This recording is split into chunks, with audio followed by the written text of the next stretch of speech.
Alrighty, everyone, welcome to tonight's coverage of the AMA Trak Racer Truck Series round number 2 and the admin box. 208 here tonight, Matt in the booth with you, alongside the one, the only, the pterodactyl, back with us here tonight. That's right, Matt. Back in the booth, feeling a little bit flappy there, Big Bird. The YouTube chat always lively here on Friday night. Want to give a shout out to Swamp King, as he's had some rather interesting comments already. We haven't even started qualifying yet. Happy to be here at the Hot 8TL, this new configuration, Matt. It's kind of confusing. Half the track thinks it's a super speedway. The other part thinks it's a mile and a half. Yeah, it can't make up its mind either way, it seems like, as these field works their way around. And again, to your point, half of it thinks it's super speedway, half of it thinks it's normal racing and tire wear and looseness and all of the stuff that you would anticipate it having. So again, this place is a handful, and we'll see it again tonight as they work their way around here at Hot Atlanta tonight. You know, another piece of information here that may be useful to some of these teams out there tonight, 43 haulers in the infield, which means there's going to be some that are going to have to go home that aren't going to make the race. The other interesting fact is that don't let that ambient air temperature fool you. 78 degrees Fahrenheit, that may be what it feels like, but that racing surface, 105 degrees Fahrenheit. It could be loose and slick out there, especially as this afternoon progresses. Yeah, that's going to be the big deal. Will it get slick? Will the cars start to slide around? We'll wait and see. But right now, we continue qualifying. And to your point, we're going to have quite a few cars go home here tonight. And again, you got to be really in that top 20 on your screen to feel comfortable. And it'll be very interesting to see who makes it and who doesn't here tonight. Well, speaking of the hot seat, right now, in that 20th position, that's Grettenberger in that 57 ride with a 32.27 as he now gets bumped to that 21st place position. Colby Pierce takes over that spot now. But at the top of the board, no surprise, Fry puts down a blistering lap at a 38.18. He's the current pole sitter as we stand right now. Yeah, and there you go. Fry with that blistering lap time. Great job for him getting that car up there on top of the board. But again, Robert S. King looking good. He would be a lock-in here if he can hold where he's at. Harley Day with a good lap time. I'm just going through some of these guys that I know need to get in. Robert King back there now, 20th. Let's see here. Andrew Miller on track. So many race cars out here tonight. Well over that 40 mark here tonight. Yeah, well over the 40 mark, because I believe now I'm showing 44 trucks are going to attempt to make this field tonight. Ooh, not a good lap there for Sharp as he currently clocks in at that 37th place position. I believe he has one more lap to go. But, Matt, look how tight this field is.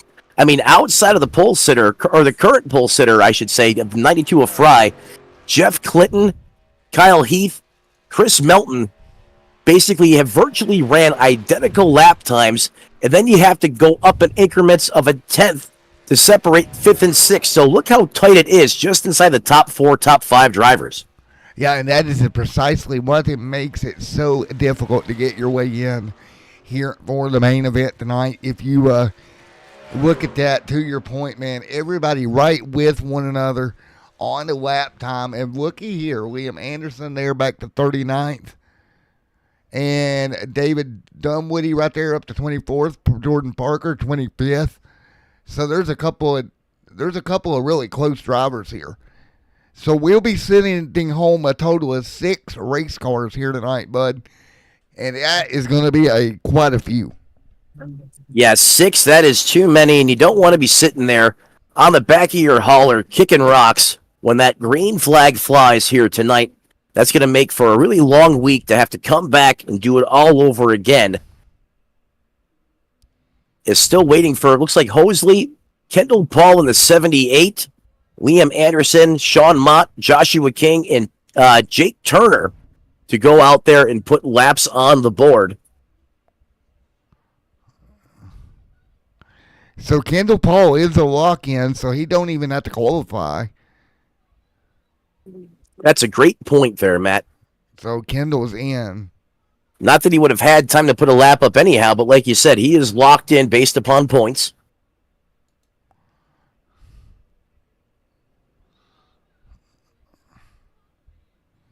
So we're waiting on the official call on who goes home. Let's take a look here at the starting lineup. Right now, Kevin Fry alongside Andrew Miller. That'll be your front row here tonight. Row number 2. Jeffrey Clifton and Mr. Kyle Heath right there as well in row 2 tonight. Row number 3, give it to Christopher Melton. Samuel Cook there. Landon there in 7th. Dakota Camper. Mark Murphy. Jamie McKinney. Adam O'Brien, Dakota. Yep. Brandon Hinton, 13th. Matt there, 14th. Paul Witt, Colton Esterday. Pat O'Brien, Zane Bailey. Then it'll be Harley Day and Thomas Lee Jr. And we're going to hold here because race control is still debating here on out who's out and who's in. Right, and obviously they're going to have the final say on who makes the big show tonight, prime time. Exactly. So there we go. I'm hearing Jason, Sean, and John are out here tonight. They do not make the show. Big celebration in the camp of Jordan Parker because it's official. He's going to make the show tonight after missing 2 in a row. Ted Craven right there. David Dunwoody, Jordan Parker going to start 25th. Brian Sharp, Justin, John, Jordan, Colby Pierce, Kevin, James Hodgins, Claus Williams, Lewis, Austin right there. John not making the show. Sean Mott out here tonight. Anderson out tonight. Kendall Paul and Jason Sutherland, Sutherland out and Kendall Paul in. Charles Hosley, and then a broadcast 2, clearly not racing here tonight.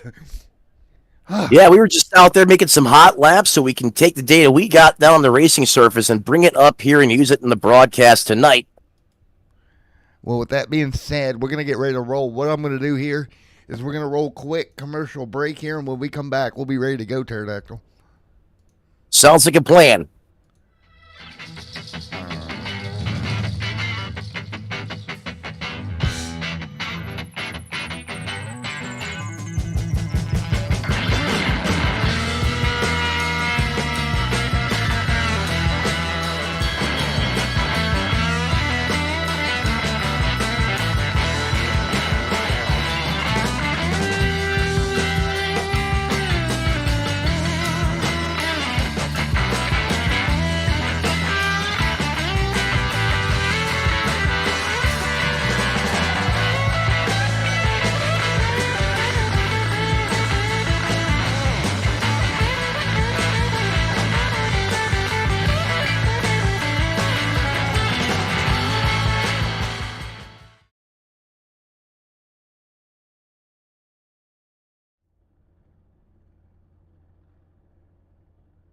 All right, everyone, back here as we continue to grid up less than a minute ago.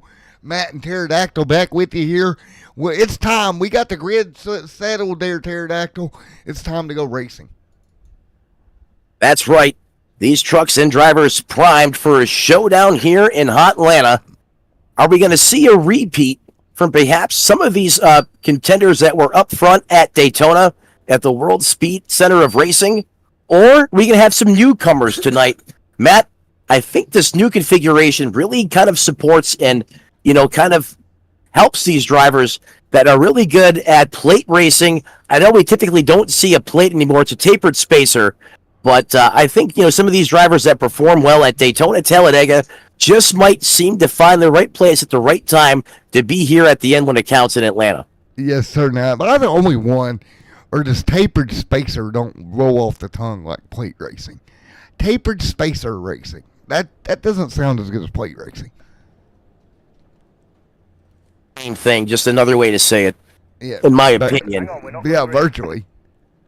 All right, we're rolling. We're getting the cars up to speed while we do that. What do you say, Pterodactyl? Coming into the admin box 208. Let's take a look at the point standings, shall we? Let's go ahead and pull those up, bud. All right, here we go. It's David Dunwoody atop of the board. Did not win last week, But a good example of stage points, man, coming into play clutch for David, got him up front. Samuel Cook, Adam O'Brien. Get this, Kendall Paul, the guy that won last week, 4th in points coming into the night. Think about that. Yeah, that's hard to swallow, isn't it? You would think, coming off a hot streak in your past winner, but like you said, he's barely inside the top 5 in points right now. Yeah, just those stage points, man, they can get up there and get you. And, of course, that top 20 you're looking at, that's where you want to be because that's the lock into the race, too, as well. So that is a big number if you can get inside the top 20. And we'll ride around here. And I'm ready, you're ready, we're all ready. Kevin Fry up front. Man, I'm expecting a wonderful race here tonight. Yeah, it should be a thriller. Want to thank everyone for logging in with us live on our YouTube channel. So his lights are out on the pace truck, Matt, getting ready to go green flag racing here tonight for 135 laps. Here we go out of turn number 4. Lights will go out this time by. And here now they're out.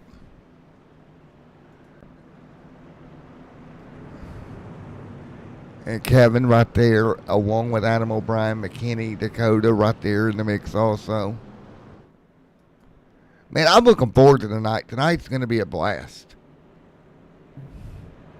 I love these aero-dominant, type races where you got to have a truck that's really trimmed out to be able to have a lot of speed in it. Does the high side of the racetrack come in? A lot of the other broadcasts this week from Atlanta, eventually that top side does. Want to see if that carries over tonight as well. Well, we're about to find out because the lights are off on the pace truck as we speak. Well, that is a good sign here in prime time. That means we're going to have all of these V8s roaring to life as we wait for that Chevrolet Silverado to make that hard turn down pit road. Yes, sir. Andrew Miller, the rookie, Kevin Fry make up the front row. Those two right now up front, ready to go. It'll be Kevin Fry, Miller there on board. Are you ready, buddy? Darn right I'm ready. Let's get some... Absolutely. Is it Miller time or Fry? I think it might be Fry time because we're going to come to green here. Here we go. Green in the air. We're rolling here in Atlanta. Green flag in the air, hard on the loud pedal. Kevin Fry and the rookie Miller in a full-blown drag race as that bottom line gets a little bit of an advantage. As Fry's going to take the early lead here, but the top side getting really formed up. The 13 of Heath right on the back of the 40, and as they pull dead even going down the backstretch for the first time, Matt. Yeah, no surprise there. They'll get pretty much dead even, and look at the sun bounce off of these trucks as they enter 3 and 4. How hard is that on the drivers, seeing that sun glare off these trucks? Man, to me, that would be very distracting. It was tough out there in practice before the sun, was at a more of a worse angle. Now, if you ask me, it's very blinding. It's really hard to see in there, and you hope you can just grind through these laps until that sun drops down where it's not, much of a factor. But that's a great point to bring up when these guys are firing down the backstretch into turns 3 and 4. What is, let's go on board here for a second a little bit where you can watch this. Look at them, how tight they are, really packed up, really doing a good job. But that's a lot harder than it looks.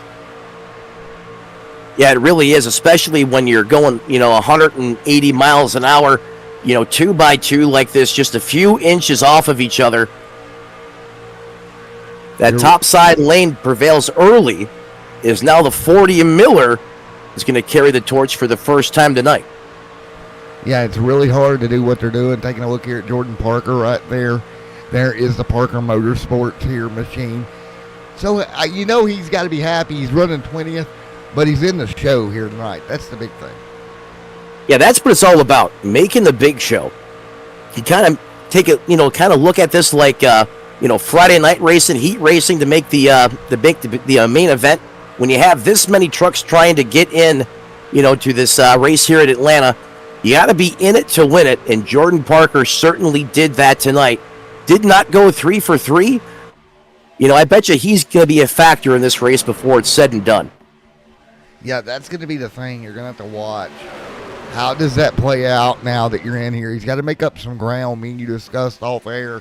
Because once you're not in that top 20, you're kind of behind the 8 ball. Yeah, but I think that's a secondary set of that these drivers are looking for here tonight, Matt. Obviously you want to go out there and win the race. But, if you don't win the race, if you can finish inside the top 5, top 10, and really help give yourself a little bit of padding to keep you high enough in the standings so next week, you're not stressing, worried about having to make the field because you're in. Big time issue. How did they save that? Incredible. Oh, man. And they scramble. Nice job. Everybody scrambled to make it work. And we're 6 laps in already. This one's ticking by in a hurry. So I'm gonna do something a little bit unorthodox real quick. We're gonna roll a very quick commercial break. I gotta go check something, so that's what we're gonna do. I gotta change the graphic setting on something because something's not right. It's doing the blink out thing. That would be why. Why did it reset that? You know what it reset? Oh, you can't hear me. I forgot. Or I can't hear you.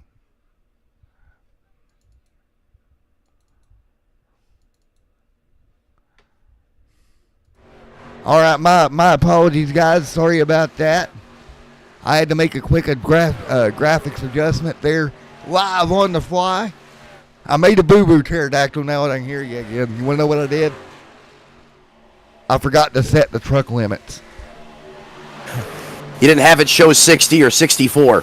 No, I didn't. I was like, why is it doing the thing it's doing? And I forgot to adjust it. So that'll do it. Yeah, it doesn't say preset there. Anytime you make a change or run the config, it automatically changes that back down to iRacing defaults. You're absolutely right. Sorry about that, folks at home, for the interruption, but we're back better than before. Got it fixed, and we're rolling. Yes, we are. 10 laps in the books here at ATL. As it's been Kyle Heath and Andrew Miller up front putting on a show. Still 2x2 at the point. Pretty much place your bets who's going to lead lap after lap, as it's almost a dead heat at each and every time by at the line. And Matt, no surprise, they're literally door to door, neck and neck right now. The bottom lane has a slight advantage here this time. Yeah, all but banging doors here, and that's going to be the hard part, right? As they work their way through, and that's the crazy out here. If I could speak tonight, speak, Matt. That's the crazy part. You get tight, start banging doors, and it runs into a problem. Well, right now these trucks still driving pretty good. Those Dr. Feel Goods haven't become Feel Bads yet. But with this track temp, now flirting with the 106 degrees, if we stay longer green flag runs here tonight, I imagine, these tires are going to start to give up just a little bit, and it's going to be hard to keep that truck down, especially eating there on the bottom. We're going to have to see if that becomes an issue tonight, but that very well could be, when we get, 25, 30 laps into this run. Yeah, they're trying to eat the bottom, right? They're trying to eat right around the bottom. And that, like you said, will eventually become a problem here tonight. Yeah, because you can't let that truck really kind of feed up the racetrack naturally how it wants to, because you have another lane of traffic, just about a half a car length, a width from you. Yeah, or if you will, a half a truck length in this case. Or a half a truck length in this case, thank you. But you hit the nail on the head. Now, if there's some side drafting going on, you don't even have that much real estate. You have a couple sheets of paper. Take a look back here. David Dunwoody, much of the pack back here. Single file behind this front group of 2x2. Really impressive that both sides is kind of holding together right now. Ooh, 3 wide just in back of this piece at the front as you say that. Someone is caught in the middle there. Yeah, you don't want to be in the middle. Yeah, don't want to be there. That is a tight spot. Oh. Get skinny, boys. Oh, he bangs doors with the 96. Nobody wants to give. They are still all out. That's Dakota up there trying to figure it out. Now, keep in mind the red, well, in this case, what's normally the yellow line rule is now the red line rule tonight in effect. So you can't go down there either. Which is very difficult, man. You gotta hold your lane, but you can't really dump down there and give more room even if you wanted to. You know, outside of that 3 wide there, Matt, as we work lap 16, you know, I'm very impressed with the amount of patience being shown here tonight. You can see the veteran presence, you know, the understanding, hey, we got 135 laps to go tonight. You can't win it on lap 1. And you see the give and take and everyone just kind of riding right now. Yeah, not really pushing the issue the way I kind of expected, to be honest, man. To your point, everybody just ride and serve, not really doing anything crazy. Right, Daytona kind of didn't have this feel to it. You know, Daytona, as soon as it went green flag, you know, everyone was out there trying to get trying to lead this race, going 3 wide, you know, changing lanes, right, being very aggressive. Tonight, not the case, though. Tonight, a very subdued, if you will, mood on the racetrack. A little bit of 3 wide. That got dicey right there again. That same little group. Oh, and it's going to end up with one in the outside wall. Hang on to it. He does hang on to it. That was just lucky. Man, that's 2 of them we've seen getting the outside wall like that and be able to hang on to the truck. Hey, sometimes you just need that magic rabbit's foot inside the truck. Man, it's half luck and half skill, or, you know, some might say it's all luck, no skill. But nonetheless, hey, 2 different times tonight, it woulda, coulda, shoulda went to yellow, and we were able to keep it under green flag conditions here so far now as we almost approaching lap 20. Here the admin box 208 approaching lap 20. Look at the bump up top. Kyle Heath getting some help from the 52 is Samuel Cook. Rookies in this truck division is Cook. Good to see everybody playing smart, though. 3 wide, right back here. Hang on. Let's be smart here, boys. Through the tri-oval. I believe that is the 29 of Paul Witt that's stuck in the middle there. Paul is going for it. He's going places. Oh, he's going places up the gut. He's able to get a run in the middle, was able to slide into position, and he almost thought going back into that middle groove again, Matt. Yeah, that is what I call brave. Man, that is some brave maneuvers here. Still relatively early on. And caution on the racetrack. And just as we say that, the first yellow of the evening tonight. So I'm looking for an incident here. And I think we got us a culprit. That is Harley Day in the 64, maybe. No. That is Joshua King. Yeah, Joshua King, the rookie. So King around. King not happy here, just getting turned around. The 55 just hooks. Oh, the 19. Daggone. Well, first yellow of the night, buddy, already. No fast repairs in the pits, Matt. No, and did you come get tires at this stage of the game? You know, if you're outside the top 15, you certainly can come on down and get tires. But, you know, what I'm gathering early from, you know, the opening laps of this race, track position is critical. So right. I think if you're out there, you know, inside the top top 10, especially, stay out there. You don't want to come down pit road unless you absolutely have to. If you can get out, if you can stay out and get some stage points or get a stage win, Yeah, that's. I'll agree with that statement, man. Right now, you just stay where you're at. Don't do anything crazy, right? You still got a long way to go this evening. These guys are still working their way through this thing. And like I said, we got enough time to really make it up here.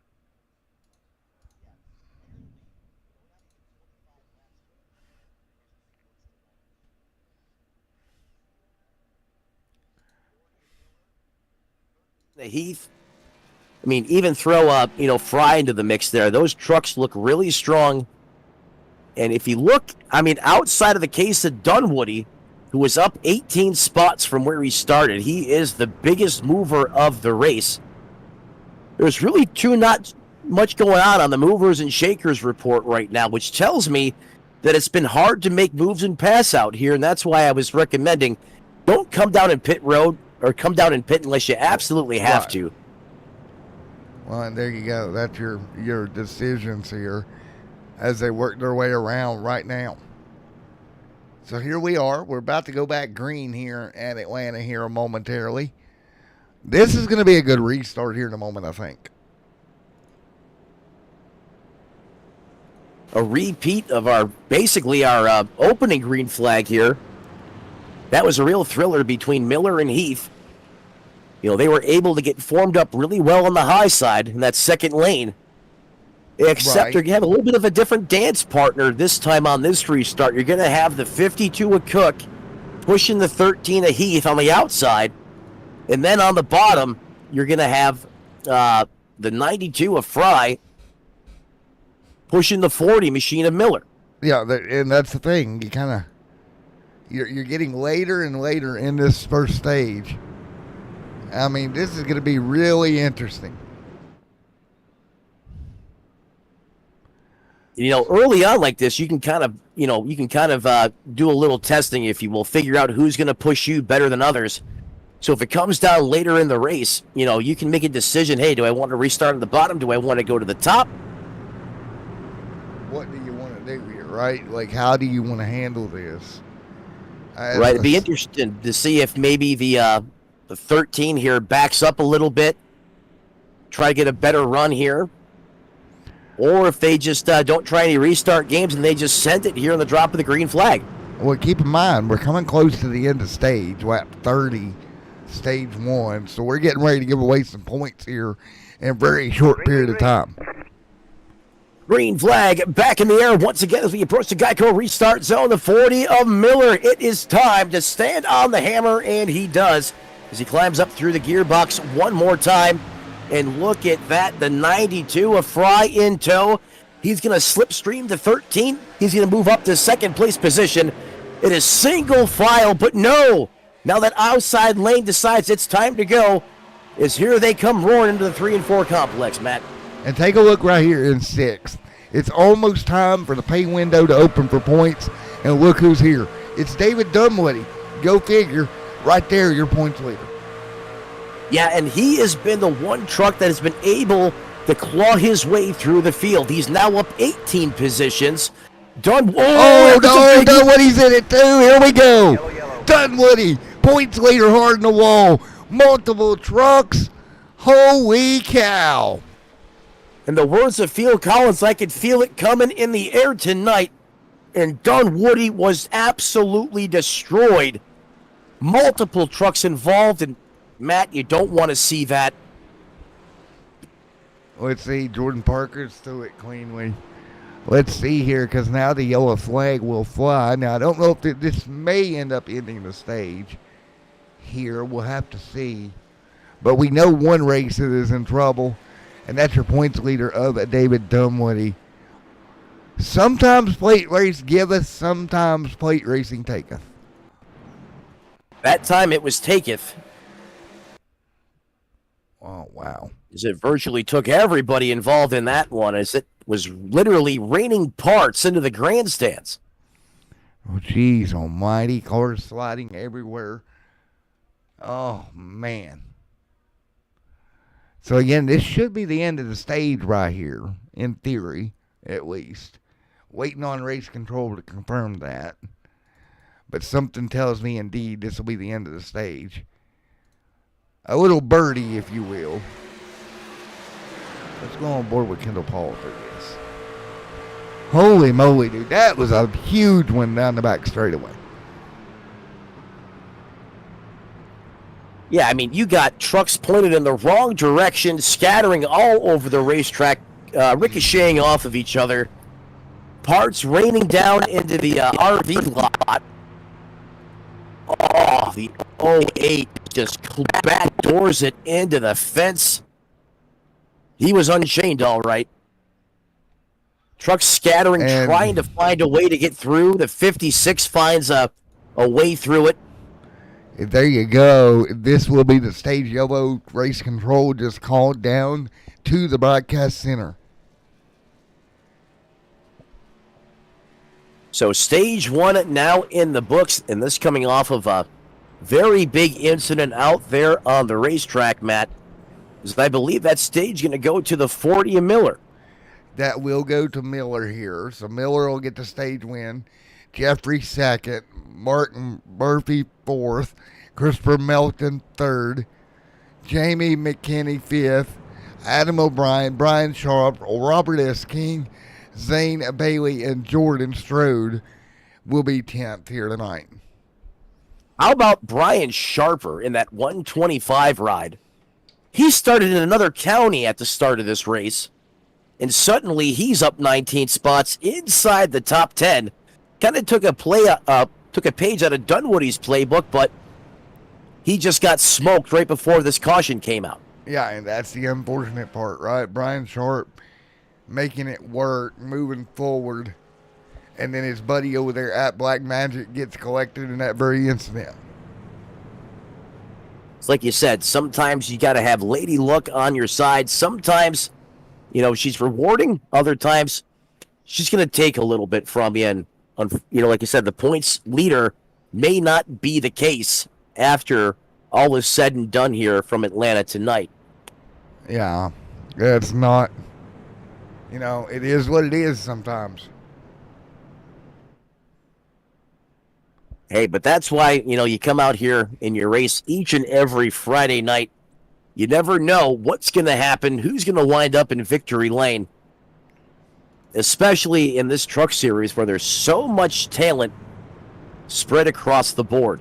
Yes, sir. This rookie class has been very, very impressive in my opinion. You got Miller Time up there leading right now, who is a rookie. Then you have some veteran drivers, Jeff Clifton, Chris Melton, Mark Murphy. Then you have two really good poised rookies that round out the top five in that sixth place position in McKinney and O'Brien. Yes, sir. Well, what do you say? This is going to be a little bit longer yellow here. So what we're going to do is we are going to do a quick commercial break and thank all of our partners here. As again, we're at the stage break here for the AMA Track Racer Truck Series.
back here at Atlanta Motor Speedway yet again, riding around under yellow at a speedy 50 mile an hour. In the booth with me is the Pterodactyl. Pterodactyl, you got a copy. Got you loud and clear there, Big Bird. Well, Big Bird over here is looking at speeds, and we're circulating around 55 mile an hour. Pit road had just kind of opened up here after the stage break, but stage number 1 officially in the books here tonight. Now we'll race towards stage 2, and of course that big incident that took place to end stage number 1 put our points leader on the trailer here tonight. Yeah, it put Dunwoody. That was more than a trailer. He probably needed 2 of them and had to send a scout out into the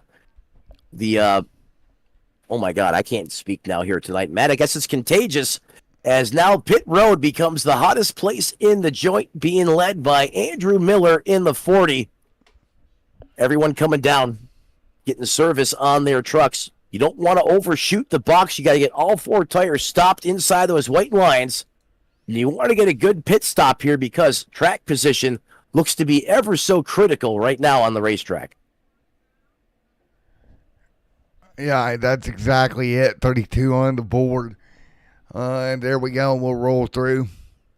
Pete, in what other sport do you get a 15-second break every hour? Huh? Well, I can think of a couple. This is up your alley because I'm not a sports guy. Well, I don't know if 15 seconds is a good thing or a bad thing. I mean, I know Fox runs ads every time you turn around, and they're like 3 minutes, 4 minutes. If we did a Fox-style broadcast, you and I wouldn't have to talk probably 30% of what we talk now. Right. We'd be on a commercial every time we turned around. Andy Dunwoody in chat, that hurt, buddy. I hate to see that, man. The only upside for you is, you're the points leader. Maybe, possibly, you'll have enough of a points gap that you'll stay in the top 20 at least and stay in that lock-in spot. And hopefully you didn't get your finger or something caught in the rim, because that would really suck. Yeah, Dunwoody was flying through the field there, charging towards the front before that unfortunate incident on the racetrack late in stage 1. And there we go ahead, Matt. Yeah, that's the thing. Like, he flew through, and then all of a sudden anything can and will happen. Oh, he's in the infield care center. You know what that means? Let's go talk to him. We're going to yank him up here. I was giving him a moment to make sure he was okay. All right, David Dunwoody, Matt up here in the booth, got a copy. What's going on, Matt? Not much. I wanted to make sure he's okay first before I pulled you up here, but unfortunately, man, your race is going to come to a grinding, crashing halt. Definitely done for the night. The motor blew up and everything, so. Well, any injuries? Nah, we're good. Well, we already know you got one driver on your team with a broken thumb now. I was hoping you didn't match that. No, I didn't throw anything. Didn't get my wheels. I called the wreck coming. I just got run over from behind. I did make that middle work though again. Okay. Yes, he did. You got me there, Dunwoody. Good job. You said that right when I was taking a drink of pop. Yeah. Hey, Dunwoody, it's the other Matt up in the booth, a.k.a. the Pterodactyl.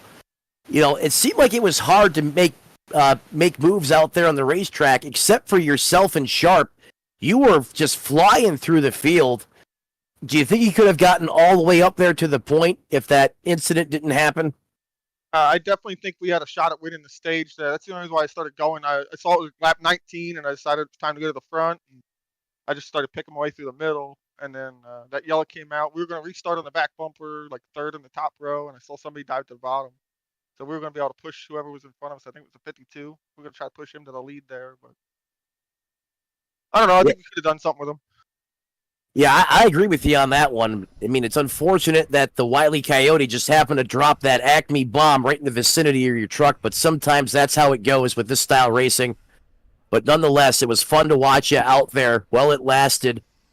Hopefully be able to rebound strong next week as you're on the hauler for the rest of the night, though, here in Atlanta. Yep, definitely a rough night, Matt. But we're gonna go into Las Vegas next week and try to defend. We won last year, so why don't we win again? There we go, man. Well, I'm going to let you go back to the Infield Care Center. Best of luck to you, Mr. Dunwoody. Yeah, have a good night. I got to say, he timed that perfectly. I went to take a drink, and he said that, and he got me. He got me last week, almost in the same thing almost happened to me. I was taking a drink, and he had said something, and I was choking. I had to mute myself. Oh, man. What you'll see on Friday night here at Extreme Sim TV. That being said, we're 2x2 and ready to go. Pterodactyl, we're ready to go back racing. In the Geico restart zone, Zane Bailey in the 21. He's going to have the trigger this time. Oh, he catches these guys on the front row on the snooze button just a little bit. Oh, high-fiving already. Andrew Miller, I believe, and Pat O'Brien. yes, sir. And they made a little bit of contact there. They'll keep rolling, but Melton right there as well. Maybe we should try to high-five in the booth here. Air high-five. It didn't work. Not as good as these trucks. Well, it's not going to have as much repercussion up here in the booth as it does down there on the racetrack. Oh, the 40 gets a bad push. The back end steps out. He had to go to work on the wheel to collect that truck up. Oh, big-time lane change there. And what I'm seeing, a lot of guys seesawing this wheel as hard as they can. Yeah, especially in that dirty air or when you get a big push coming. I noticed that, out there in practice when I was turning a couple laps. The minute you had someone hot on your tail there or on your tailgate, the way that truck would drive changed quick, fast, and in a hurry, and you had to be ready for it. Look back here. I started dead last here tonight. Kendall Paul moving forward. He's up to 11th on the racetrack. He is your Daytona winner, and look what a night it could be for him, man. Already 4th in points with Dunwoody out, an opportunity to make up some ground. Yeah, the 65 up 14 spots, just outside the top 10. That 10th place position being held by Grittenberger in that 57 machine, who's up 20 spots right now. So a lot of big movers. A lot of big movers suddenly as that pit stop has kind of really shuffled the field a little bit, as clearly some stayed out and played that track position game. Let's see how that cycles, though, at the end of the stage, as it's still Pat O'Brien and Andrew Miller. There we go. Up at the front. 2x2, holding tight right now. Man, oh man, 39 on the board. Miller continuing to lead. It's Miller time, but Pat O'Brien, he's got quite a bit of help with him as well. Yeah, I'm looking at the SDK naming, or the way that their names are pronounced in there or spelled. I'm saying O'Brien, but I look over in iracing, it's O'Brien. So thank you, Matt. I appreciate that. Yeah, I'm not exactly sure. I believe it is O'Brien. As Miller leads, and look at O'Brien right there trying to make something happen here. And again, we're already at lap 40. Remember, guys, we're only going to lap 60. Right, so 20 laps to go. Oh! What was that? I'm not going to comment, but I think that may have been a truck that was getting up to speed. That was Joshua King. Oh, my. And he about kinged the whole field. Let's go on board with him here. We'll show an onboard view here. You can keep an eye on what's going on live. But over here down the back straightaway, watch this. King just about along to the outside line. Got in the fence there, and oh my gosh, that was close. Oh, it was so, I told you. You couldn't have put a peanut butter and jelly sandwich between them. Jeez. If you did, somebody hold the bacon grease. Holy moly. Back down the back straightaway, we'll start straightening it out with Mark Murphy now leading. After the broadcaster up here has got to catch his breath from that. That could have been bad. Well, I'll tell you what, a lot of these drivers had their O face on at over 180 miles an hour when that happened. Man. But sometimes things go your way, like you were saying before, Matt. And clearly that was the case with that incident. And I can promise you these drivers don't want to have to go through something like that again. Yeah, for sure. And look, as everybody tightened back up, they're like, oh, man. You can see how that kind of staggered the field a little bit now as we got a couple packs. You have our leader, Andrew Miller, in the 40, who's getting a big push right now from the 74 machine. And that's going to go all the way back to Zane Bailey in the 21. Or, I'm sorry, Chris Melton there in the 89. Yeah, Melton. And then that second pack, which was, I believe, 3 single trucks, has now caught back up to that lead pack. And I hate to bring this guy up again, but Jordan Parker up to 14th. He made it in tonight. He needs to get up here and get some points here in this stage to kind of help him with that lock-in scenario, Matt. Yeah, Parker, as you mentioned, runs in that 14th place position. He's got plenty of time. You know, we're only working lap 45. 135 is a scheduled distance here tonight. So if Parker can stay on his pace, he's got more than enough time to get himself inside the top 10, which I believe he's fully capable of running. You know, he knows how to get around this racetrack. You know, he just has to be able to survive and be alive. I know I've said that before a couple times tonight, but really, that's what it's all about here at the new Atlanta. And Pete comments on the car on the outside down the back straightaway. He says, and I quote, could have been a tornado in a trailer park. I agree. Yeah, that was a hot commodity a couple weeks ago. Mark Murphy now leads. Andrew there as well. Zane Bailey, there's Sharp, there's Paul, all hanging tight. Dakota Camper back to ninth. Yeah, Camper's doing anything but that right now. He's up on the wheel. I know. He is. Go ahead. Go for it, brother. I know one thing, dude. There's going to be a lot of drivers out here ready to load up and get away from Atlanta by the time we get out of here. You know, that's a fair assessment. You know, once we get into Sin City next week, though, into Las Vegas, you know, then we hit, you know, what I like to call, you know, our real cookie cutter racetracks or our 1.5 mile ovals. That race next week's going to have a much different complexion and feel to it. The way you're going to attack that racetrack is a lot different than the new Atlanta. And I agree with you. I think a lot of these guys, they've had it with the plate racing or the plate style, you know, which is so draft dependent, aero dominant, if you will. Yeah, Paul Witt had a handful there. The 29 machine as he's working in that 8th place position, the outside lane, up 7 spots from where he started. Yeah, next week we'll start to see who is going to be a title contender on a type of track that we run 90% of our races on. Yeah, that's where I'm interested to see who performs well, you know, next week, you know, at Las Vegas. And not to say that Daytona's not important or Atlanta's not important. They're all critical. You know, every point counts. You know, every stage win, every stage you place inside the top 10, it all matters. But like you said, 90% of the races are going to be all these 1.5-mile type configurations. So we'll have a really good idea next week who to keep our eyes on moving forward.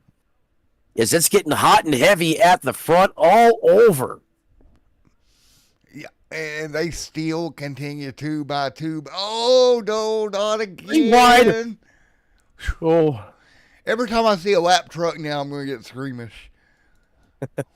Oh. And Andrew Miller saying, Hail Mary, full of grace. Don't let the 38 take me out of this race. Yes.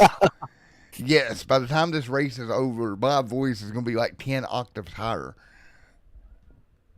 Adam O'Brien up there as well as we're coming to 10 to go in the stage, just like that. 10 to go.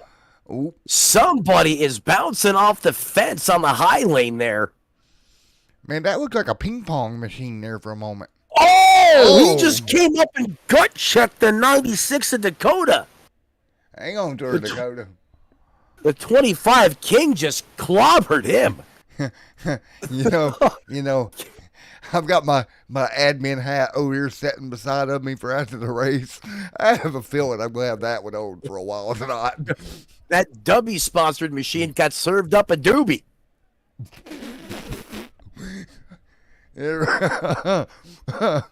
Oh, Mark Murphy leads here tonight. The 25 is still not sorted. Is he almost wrecked again? Is he was trying to get off the racing surface, then came back off into then he came back up into traffic. Oh, hang on to her. Oh my goodness. Getting a report he's got a cougar in the truck. Precisely.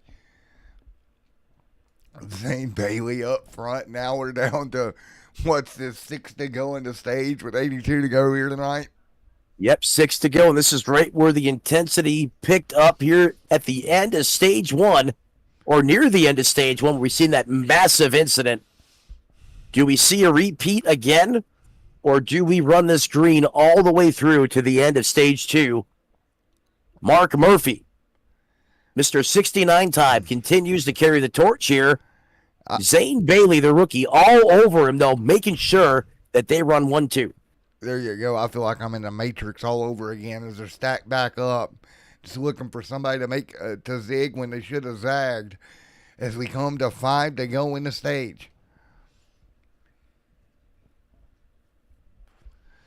Ooh, the 69 got a little loose there. Center off. Nearly lost it. Hangs on to it. But then he's got his battle buddy right with him there, the 21 of Bailey. There's Murphy continuing to lead. Bailey there as well. 56. Go ahead. Go ahead. Let's say that high side's starting to get formed up really nice.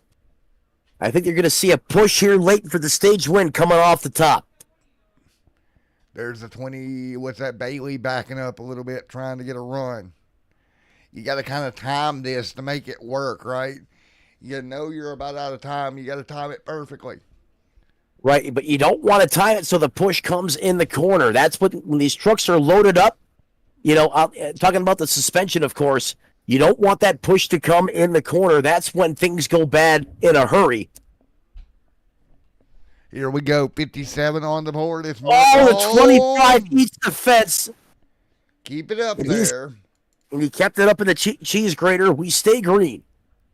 At least he's in the cheese grater. He didn't fall down. Murphy continuing the lead. Man, oh man, this is going to get dicey. Boy, who is going to get there? I'll tell you what, the Roosters are going to be going crazy in the chicken pit if Murphy can pull this stage win off. Oh, 3-1. No, daggone it. Oh, no. And it all started when Murphy went down to the flat, brought it back up on the racetrack.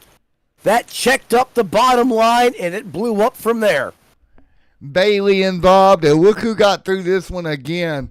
Kendall Paul must have a lucky star like he's in SpongeBob and Mrs. Puff's class or something, because he'll get through this one again. How did Kendall Paul get through that? Let's go back and take a look. Oh, man. Jordan Parker got through that as well. He's now in 5th. Oh. That's easy. He's got Dunkin' Donuts on his truck. He knows how to dip, duck, dive, and dodge. Doing perfectly well. On board with Kendall Paul, then we'll go on board with Jordan Parker as they roll through. Look at this. Brakes, more brakes, gas, brakes again, more brake, more gas, more brake, more. Oh, he barely did somebody. Oh, I thought he had it completely cleared, but not a lot of damage. Oh.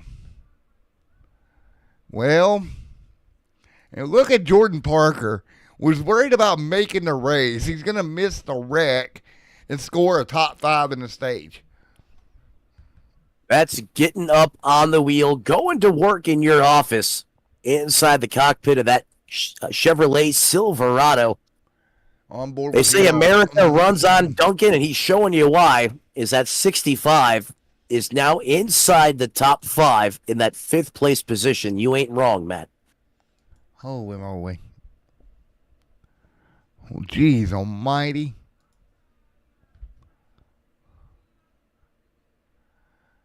What a run. And there we go.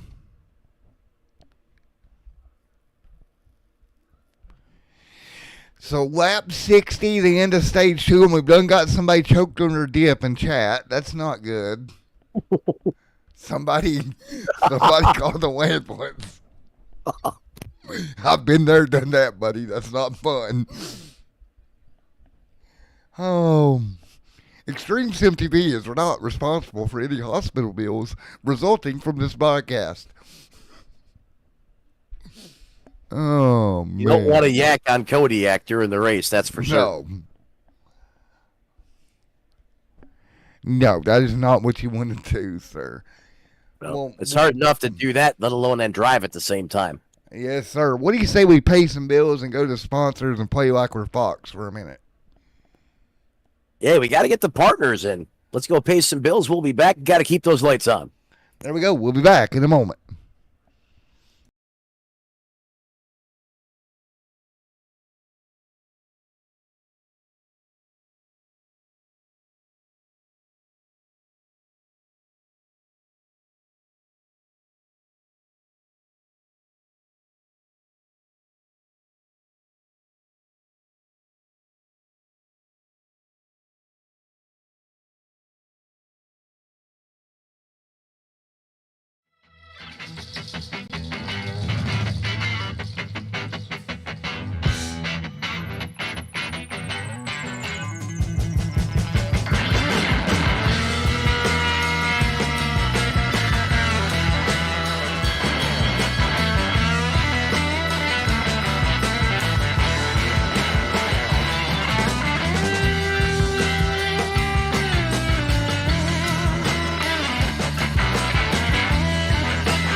All right, back here is me and the pterodactyls back here as they're on pit road, a madhouse here, looking like a John Wayne movie, running through the middle of the Wyoming desert here.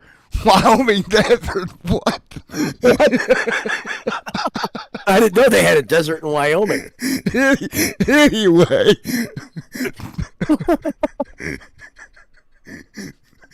Truck from pit road. Which leads me to my next point, kids. Don't sniff Drano. As we have broke our lead broadcaster tonight, Matt, as he is keeled over, laughing so hard he might have to change his broadcaster suit. Oh, Meanwhile, at the front of this piece, Andrew Miller, a.k.a. Miller Time, the rookie, remains absolutely marvelous here driving tonight at the front of this thing as he refuses to lose.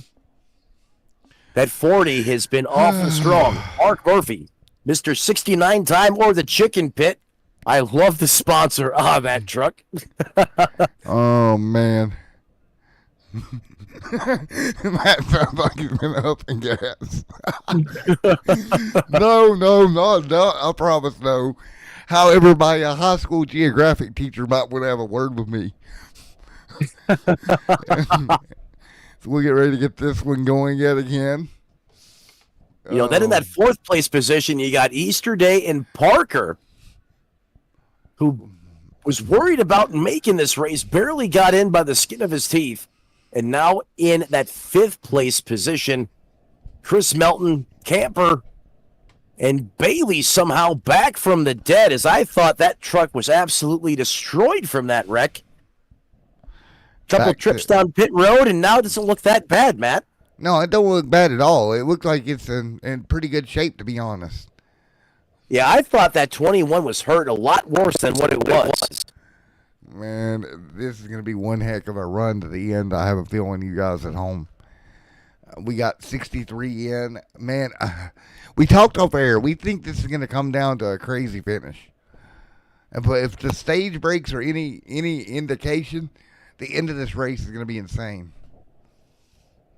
Yeah, this could come down to the parting of the Red Seas and seeing the light through the tunnel, perhaps.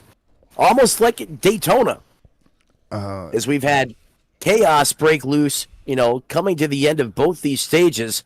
Does history repeat itself, in the same type of scenario setup, but coming to the checkered flag this time? Swamp King in chat talking about 56 in the top 10. If he manages to get a top 5, he's going to give him a sponsor. There we go.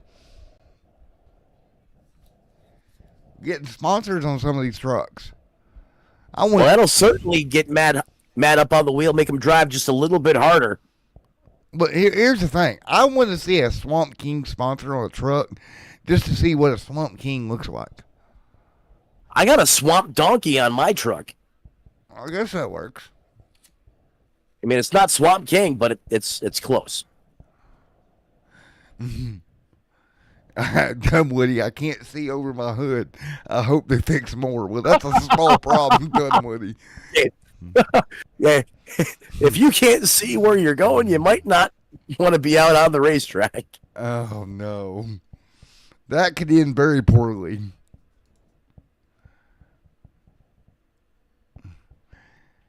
Well, Matt, what do you say? You ready to go green here one more time? If the lights out are on that, or the lights are out on that iracing.com Chevrolet Silverado, Miller, Murphy, O'Brien, Easterday make up the first two rows here at the point. Here tonight. Here we go. Colby Pierce in the infield care center. We'll talk to him momentarily. We'll give it a moment. We'll grab him. Man, here we go, buddy.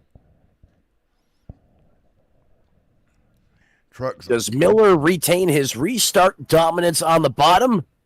Or does the chicken pit on the high side have different plans? You got the 69 and 68 on the high side. In the Geico restart zone, he's going to stand on it once again. No surprise, the 40 shoots out of a cannon. Looks like he has an extra gear in that truck compared to everybody else. Nice but here move. comes the push from the top. They're pushing on the outside lane, trying to move forward, doing everything they can. Ooh, then he tried to almost go 3 wide there. Man. I really dicey. thought this.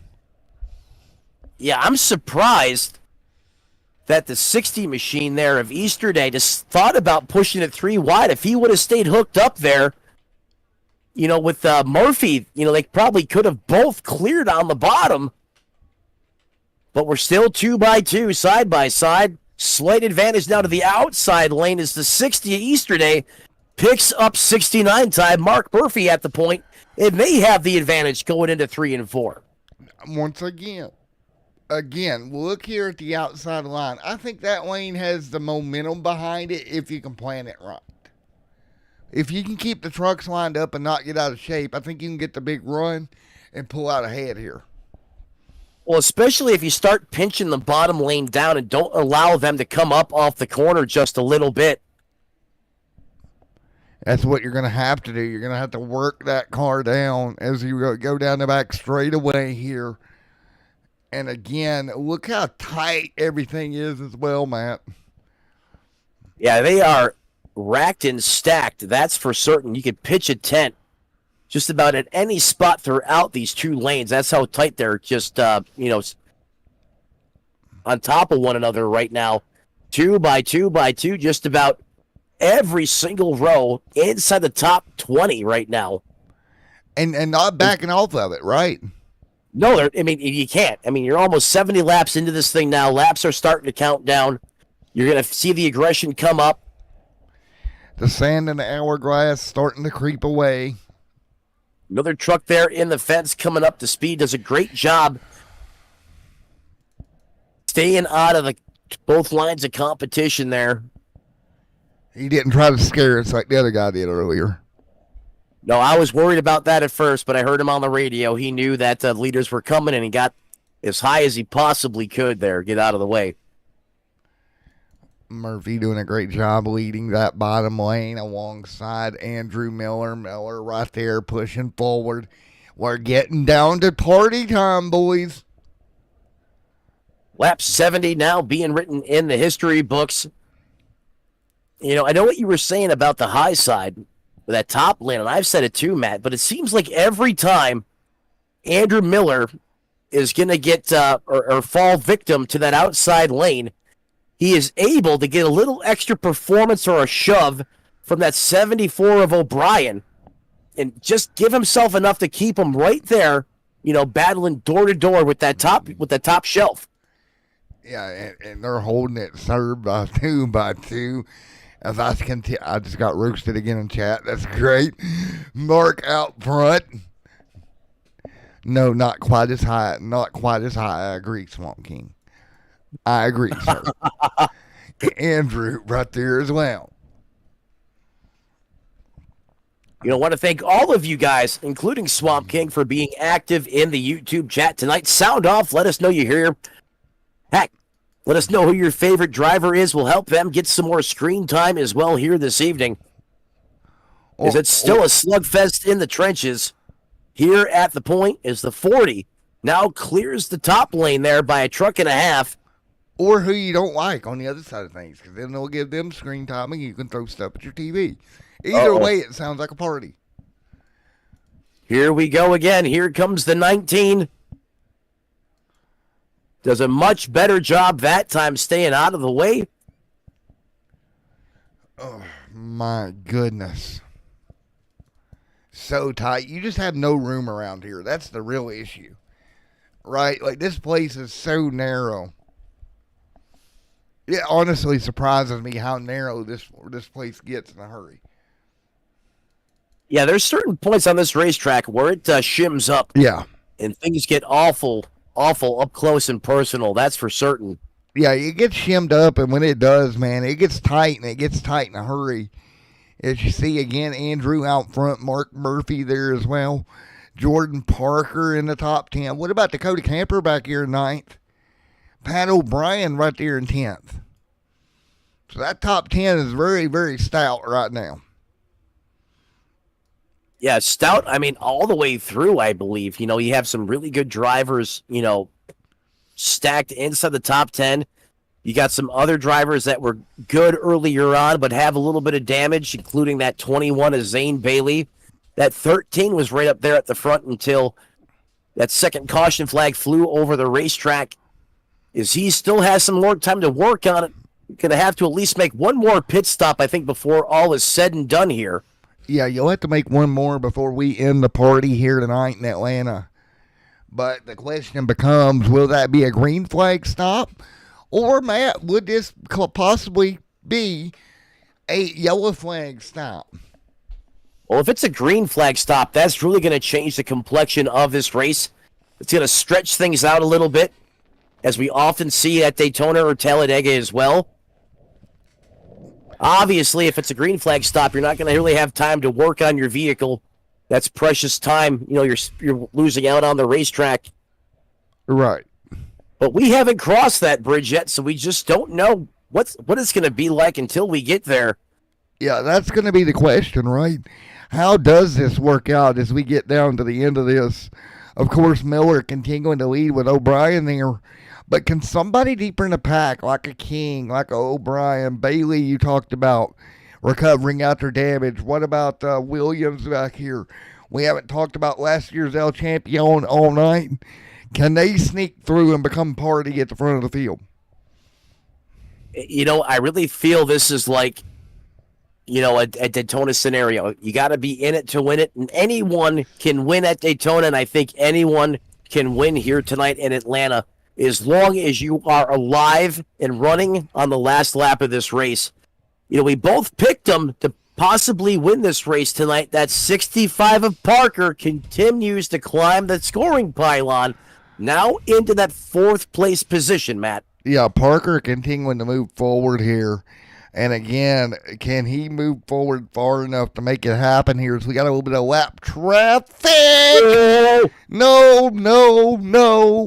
Good save. Jeez almighty. Oh, and the wreck of the 25. It started back on the straightaway, and calamity ensues in the corner. Oh, Calamity man. Corner. Samuel Cook shook me all night long.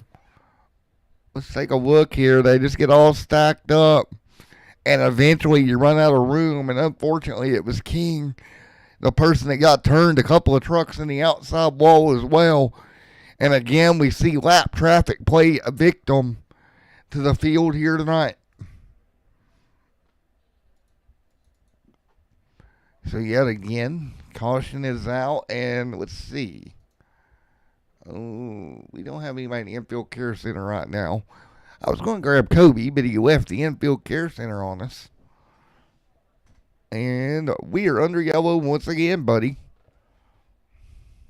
Yeah, it seems like once we start to wind these laps down, from a stage perspective, that's usually when we see that yellow flag fly over this 1.5 mile. I don't want to call it a super speedway, but a hybrid, it certainly is the 25 again. Seemed to be a little bit of a catalyst in this incident here, much like the second incident earlier on in this race. Is that's going to slow everyone back down to pace speed once again, a snail's crawl. I believe at 50 miles an hour, if I remember correctly. Yes, sir. Slower than Gary the Snail from SpongeBob. As you see, Andrew in a perfect spot right now leading. And I would assume guys would come down and take fuel here, wouldn't you? That would be my bet, or my guess, I should say. Yeah, I you're not kind of going agree. to have enough to make it. You're not going to have enough go fast in that fuel cell to make it all the way to the end. So why not come down here under caution, top it off? You have some extra body work that needs to be smoothed out. Get the hammers, get the mallets back out there as well. Get the nails. Get every little bit. Yep. All that fun stuff. Gatorade through the window nut as well. Well, man, we're 81 laps in. Is there anything you're surprised about here so far tonight? Absolutely. I'm shocked that we haven't seen Klaus Williams inside the top 5 yet in this one for certain, that 04 truck. Granted, he's up 20 spots from where he started. A lot of talent in that machine. I'm shocked that he hasn't been in. I'm shocked he hasn't been inside the top 10 as of yet tonight, but he's knocking on the back door. He's in that 12th place position. Yes, sir. He can get there if he tries. You never know with Claus. It could come at any moment, right? Claus is just that good. But my number one hello, I see you moment of the night has got to go to Jordan Parker in that 65 Dunkin' Donuts machine. Barely made it in the field tonight by the seat of his pants.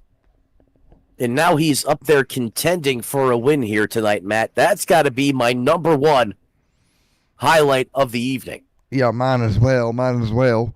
He's done a wonderful job getting up there and getting into contention at this stage, as the beautiful caution lights on that iracing Chevrolet Pace truck will extinguish. That can mean only one thing. We're about ready to go back at it here at Hot Atlanta tonight to get these bad boys back underway in the AMA Trak Racer Truck Series here in round number 2 at the admin box 208 here this evening. I'm ready. You're ready. I think Matt's ready. Pretty sure the pterodactyl's ready. So it is time. You been ready? Been ready. So it's kind of like, I'm ready. Somebody take his pogo stick before he ejects himself out of the broadcast booth. All right, here we go. 83 on the board. Let's get ready to go here, 2x2. Green in the air, 83. We're racing tonight. The 40 spun the tires a little bit there and still just walks it out from the field on these restarts. I don't know how the 40 does it. Yeah, me either. I don't know how he can get away with that. It seems like he's got another 100 horsepower than anyone else out there on these restarts. I mean, he just checks out. Yeah, and take a But look. he got a little. Go ahead. But the downside to that is you don't want to get too far out because then you have these other trucks with these big runs coming at you. Is the 74 almost had enough steam to get around the 40, but falls a little bit short, and here we are once again, deja vu all over again. It's the 40 of Miller and the 74 of O'Brien dueling it out at the point once again. Yeah, unfortunately, that inside line for Miller kind of pulled back ahead. O'Brien had to run and had to steam, but it kind of didn't pan out the way he'd hoped. Kind of the run fell apart on him. Hey, speaking of steam, look who is in that second place position on the inside line. He dipped, ducked, dived, and dodged his way to the front. It's the Dunkin' Donuts machine being piloted by who, Matt? Jordan Parker, who is just about made the drive all the way from the back to the front. He is right there when it counts. Yes, Does he have anything for the 40 on the bottom, who has been the clear leader performance-wise in this race, especially leading that bottom lane? I don't know, man. If you go back to a week ago in the 500 for the Cup car, Jordan was in a similar position late, got turned, still ended up in the top 5. So he proved he knows how to plate race these cars. Right. I knew he would be a factor in this race if he was to make the cut and get into the field. Yes, sir. And takes a peek there on the bottom. Just peeking that car out, trying to hang on, trying to do everything possible is a Jordan. Taking a look through the pack. What about Tanner Sitton up to 9th? What about Christopher Melton in 10th? A lot of big, good trucks moving forward here as we inch closer and closer to the end of this thing. Yeah, you're still going to have those movers and shakers, comers and goers. And you're starting to see a little bit more of urgency a little further back in the field. Well, keep in mind, folks at home, if you're just joining us, our points leader, David Dunwoody, got wrapped up in a big incident early tonight. So that will knock the door wide open for the point standings. And don't forget, if you win this race, well, you'll lock yourself in the playoffs right alongside Kendall Paul. And that takes a lot of pressure off of you, Matt, as you know, going throughout the season. Yeah, it certainly does here, especially if you can get a win early. But, speaking of the points leader, you said he was wrapped up in a big one. I mean, half of his truck was laying in the RV parking lot. As we had a chance to speak with him as well, you could hear the frustration in his voice, but sometimes that's just how these races go. Right now, he's sitting there 41 laps down to the leader. 10 more laps down to Kobe. He could pick up another spot for 33rd. So he is still racing for something, trying to pick up a couple of spots. Meanwhile, it's Miller and O'Brien who lead this field 2 by 2 across the Atlanta Motor Speedway start-finish line. Yeah, it's the Miller Show extravaganza on the bottom and high-flying O'Brien on the top lane. And high-flying O'Brien right now is starting to edge out ahead. Lap traffic, that's the scary lap car from earlier. He'll go way below the apron this time. All right, Miller leads. Did I break? I need a moment. Did I break the third axle? I did. Miller leads. O'Brien, Parker there as well. I have PTSD before the night's over. It's kind of like that. It's kind of like that TikTok nature. You scary. That's what they think when they see that truck every time they come around there. Truck, you scary. Anyway, up front. Every time the 19 gets in the picture, Matt jumps underneath the table up here. He gets into the fetal position. Precisely. Andrew right there trying to hold on. Here comes O'Brien. 92. Ripping on the top side. They just I admire the effort from O'Brien there and in that 60 machine of Easter Day on the top, working so well together. I mean, they are there each and every corner, each and every lap. I mean, at the start-finish line, it's a nail-biter. But there doesn't really seem to be a clear advantage here, is every time the outside lane seems like they're going to have a run, that bottom lane is able to rally and match the performance. There we go. And again, they come back yet again and do it all over again. And, oh, by the way, Swamp King and chat again, these trucks don't have anything on my Peterbilt. Well, also, your Peterbilt don't have anything on a Kenworth. Ooh. Uh-oh. Shots fired. Yeah, I was going to say, Matt just had to go there. All right, continuing to work our way by right now. Again, lap 94. This time by here at Atlanta Motor Speedway. Great racing here tonight. Yeah, great racing. And I'm watching what's going on in that 5th place position right now out of that 65 machine. He's trying to figure out how to time this, to time a run here on the bottom. You can see him backing up to that 60 at times and trying to see if he'll go with him. How he pokes the nose of that Silverado out at certain times around this 1.5 mile oval. I think you're going to see a little shake and bake action perhaps around two or three laps to go, and look for that to come around 5th place on back, because I think the 65 is trying to figure out a way to set up for a last lap move here. Yeah, and that's the thing you do. You got to kind of set it up right there, right? You got to really work it together and make it happen and work really hard to pull anything off, right? You got to plan it a couple of laps ahead of time. You're going to have to wind it up deep, too, because we've seen any time one of these lanes have had a run, they get stalled out by either the top or the bottom. So you're going to have to take a really big swing at this if you're going to want to be able to clear. Yeah, if you want to clear, you really got to swing it up and go. And really, what I'm seeing, to your point, everybody gets stalled out so hard that they can't really make any run at it, man. One thing we haven't seen really is an aggressive side draft, and perhaps it doesn't work the same in these trucks and how it does in the Xfinity car or in the next-gen car. Well, look, we haven't seen it, but look up the road just a little bit. I see a lap truck, sir. Oh, boy. Cue the Jaws music. Dun dun dun dun dun dun dun dun dun dun dun dun dun. Here we. And remember, these two trains and trucks are going about 10 to 15 miles an hour faster as the 19 gets off the racing surface. However, okay, there we go. He gets down and out of the way as well. He got down, got out of the way, did a good job here as we work lap 98. Andrew continuing to circle out here, but Adam O'Brien alongside. Great racing at the front of the pack. Yeah, great racing throughout this, this lead pack up front, virtually all race long. You know, it is, but still unfortunate that both lanes kind of get stalled out here, and it's really hard to get either lane to really move. You're seeing it now, right? It kind of goes, back and forth, right? One lane will go, then the other, then the other, then the other, and nobody really gets the momentum to take off.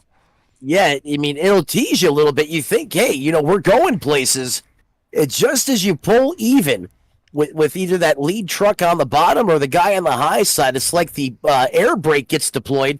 And just as we say that, there goes the 74. Oh, we thought about coming down to clear, and it was not there. He had to jump back up to the top side as he almost got stuck in the sucker hole. Guys, I will try to get you to interview with the 56 truck. I am trying to get him on Discord here.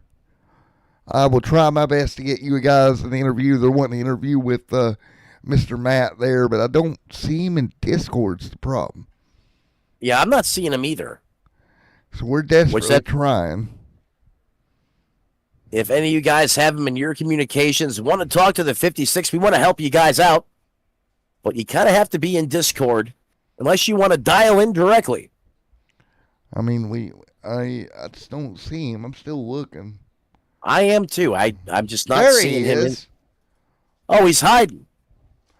I located him. Let's do it. First time in race center. Let's do it this way then. Hey Matt, it's Matt and Matt up in the booth. You get a copy. Hey, what's up there, pal?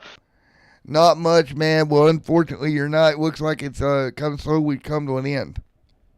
Yeah, unfortunately it did, It was a good race, but Oh man, what was your thoughts out there at Atlanta here tonight, man? You put up a good fight. What do you think you could have done different? What are you looking forward to about next week? I mean, I think we were going good. Unfortunately, that guy just came down, caught my nose, and just turned into a little wreck and had a little miscommunication with the yellow flag. Didn't see the pit road there, so I missed out, got DQ'd, but it was fun. Well, man, I hate to hear that, buddy. I'll My move you. thoughts, man. It's one of my favorite tracks. There you go. Racing here, it's good till it's not, and unfortunately, it's not right now. So, but I got a great team. We've worked hard all week, putting paints together, getting everything good. So, just want to thank my sponsor, Swamp King, Pete. That's pretty much it. There you go, man. Well, best of luck to you next week at Vegas, my man. Hey, I appreciate it. Thank you. There you go. Man, you hate to hear that, Matt. I mean, he honestly sounds like he put in a ton of work for this race. You can hear it in his voice, buddy. Yeah, you can hear the disdain in his voice as the Swamp King sponsored driver clearly upset with how this one played out. You heard one of his favorite tracks, had this one circled on the calendar. And it's great out there on the racetrack until it sends you home early. Yeah, you never want that. You never want that. Oh, we got drivers off of the racing surface. I'm not sure if that's... They're headed to pit road, bud. Wow, okay. I did not see that coming. I believe that was the 56 of Parker. Well, we'll see how it works out. Yeah, that is Parker on pit road. We will see how that strategy works. He's down with Tanner sitting both those cars on pit road. And during that interview, for the first time, they were doing the Dirty Bird up at the front, utilizing that side draft, and was able to slingshot the 40 and the 69 of Mark Murphy clear. And now we are single file, the first four trucks in line before we go back to double file. Yeah, first 3, 4, 5 trucks really trying to circle themselves down on the bottom. But here's the thing. First and second through about fifth, they're on that same pit strategy that the Parker was on. They'll all have to hit pit road, and behind them, it's a little bit different, but I believe everybody's going to have to stop before the end, possibly. Yeah, and that was pretty much our calculation from the get-go, is you weren't going to be able to make it through that third and final stint without hitting pit road for some juice in the box. Well, keep in mind here, folks at home, here at Atlanta, a little bit different. You got to drop below that red line on the back straightaway to enter pit road per league rules set forth by the racing committee within the league. You do have to start your pit road entry on the back straightaway. And that, some might say that costs you a lot of time, but what's fair for one is fair for all. And that, and that will cycle, you will cycle back, to your position, out there on the racetrack. And if you can execute that better than someone else, but that longer drive into pit road, that could certainly help you on the out lap side of things as well. Yeah, there you go. And you see it right now, 2 by 2, one truck up near the wall. Oh, she's almighty. I'm going to be dreaming about that tonight. I'm going to have nightmares. Yeah, you can see that the front of that Ford F-150 has what I call pug face. Is the front grille just all smashed in, indicative of a little hard bump drafting out there, perhaps. Wait a minute. You don't like pugs? I love pugs. Okay, yeah, I was just making sure. I just call it pug face when the front gets kicked in. This is true. This is true. It does kind of look like a pug. sometimes with the next gen cars, that's actually a blessing in disguise, especially on like your mile, the speedways that are roughly a mile long, like New Hampshire. For some reason, that really seems to help the car turn in the corner. Yeah, Or it did last season. I think it still does somewhat help that car rotate as Miller continuing to control the inside line. The outside line not so hefty right now, kind of falling back just a little bit. But again, you're going to have to side draft your way up there. That's Dakota Ramsdale leading that top lane right now. The 40. Well, Go ahead. I was going to say, if they deploy the Dirty Bird, how we seen under that last live interview, that was the first time we saw that side draft be utilized. Oh my goodness gracious! Was that scary truck again? Jeez. That was the 19 that almost administered a Code Brown moment to the 40 of Miller. I take that back. Probably did. That was way too close for comfort. That's kind of like going to a Comfort Inn. Jeez. 114 on the board. They'll continue to go 2 by 2 now. 3 cars back. That's side by side in the third row. 114 and 135 complete. Miller continuing to lead. Bailey, McKinney, Samuel Cook. Oh, man. Remind me off air, Pterodactyl, and I'll show the fans here. I got the significant other sent me a text. My glasses are almost done, and they found a frame to the glasses to fit the channel colors. That's hilarious. I'm going to look like a dork in public, okay? But it's cool for me. Hey, it's all about supporting the channel. We get skinny up at the front. 25 does a good job keeping it in that third lane up against the fence. Suck it in. It's like trying to put on a top pair of jeans. Suck in that stomach. Or a corset. Yes. Murphy. Miller continuing to lead right now. It's the M&M show up front. It's pretty much been that way all race long between Miller and Murphy. Man, oh man. What can you do? Man, it's going to be so tight to get either lane to roll perfectly here tonight. But you see how that 96er Ramser deploys that side draft at times on the 69 below him. And he's able to do that and maintain pace. Right.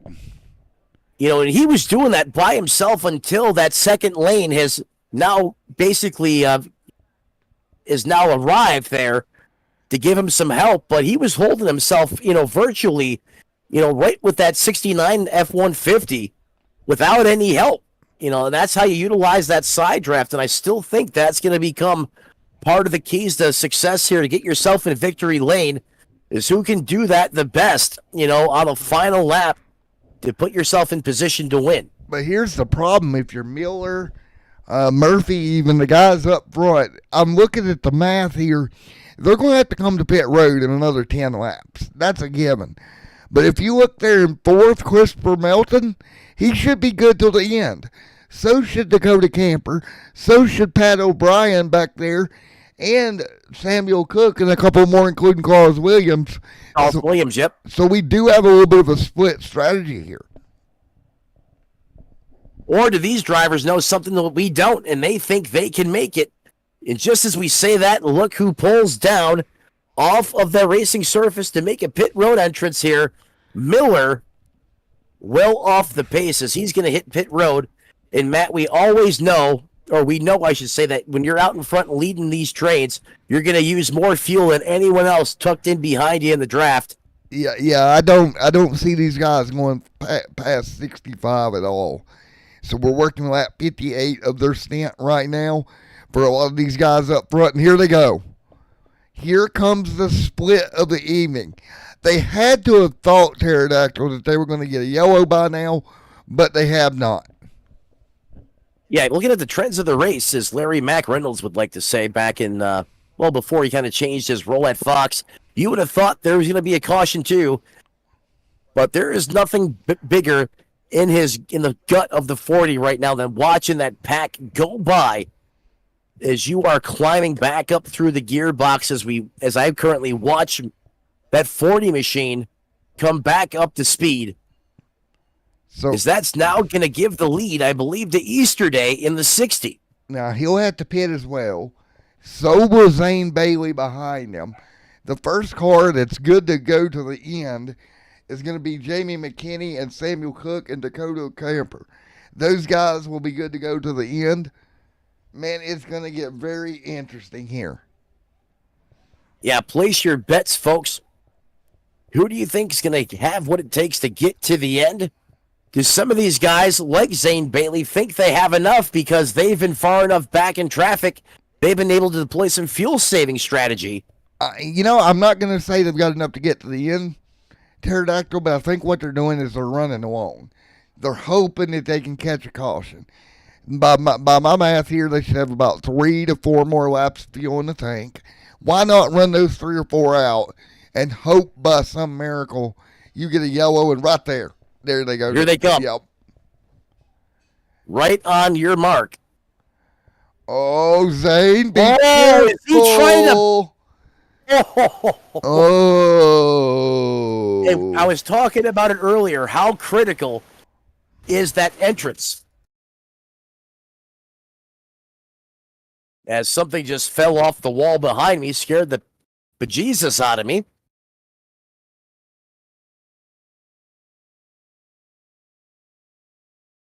Yeah, I'm not sure if that's a legal move or not. I understand the urgency out of Zane. You can make up a lot of time there. But I'm not sure if you can do that. The question's going to become, did his tires, let's go on board here.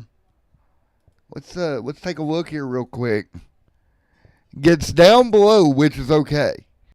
Here's where it's going to get questioned. Oh, and the 60 spins coming off the pit road. Oh.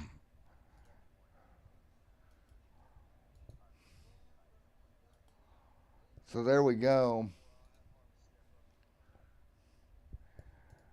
And That will just suck the life right out of you, Matt. yeah, it will. As you see, after reviewing Zane Bailey, his right side tires did go across that line.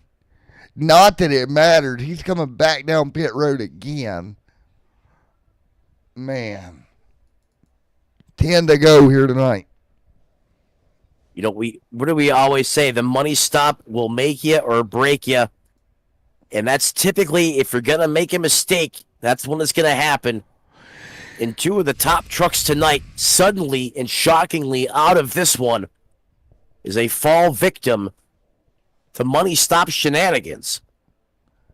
Remember, Parker had to make that stop, put him down 1 lap, but right now he's the first car 1 lap down if he were to get a yellow. But it's going to be Jamie McKinney out front, a rookie, Pat O'Brien, and then our reigning, defending El Champion, Claus Williams, right there in 5th, Christopher Melton, Jordan Estrode, Kendall Paul in the top 11. Yeah, Kendall Paul closing in towards the front as well. And then Claus Williams, where did he come from?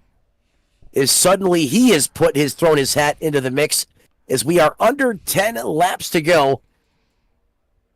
10 to go here. Oh, man. 8 to go, actually. 8 to go. New faces at the front. Still the same look. Side by side, door to door. Slamming gears and slamming doors. Jamie, Dakota, side by side, 7 to go. We're 7 laps away, buddy, from putting week 2 in the books for AMA. Who's going to end out the week on the podium and on the victory stage? 6 to go.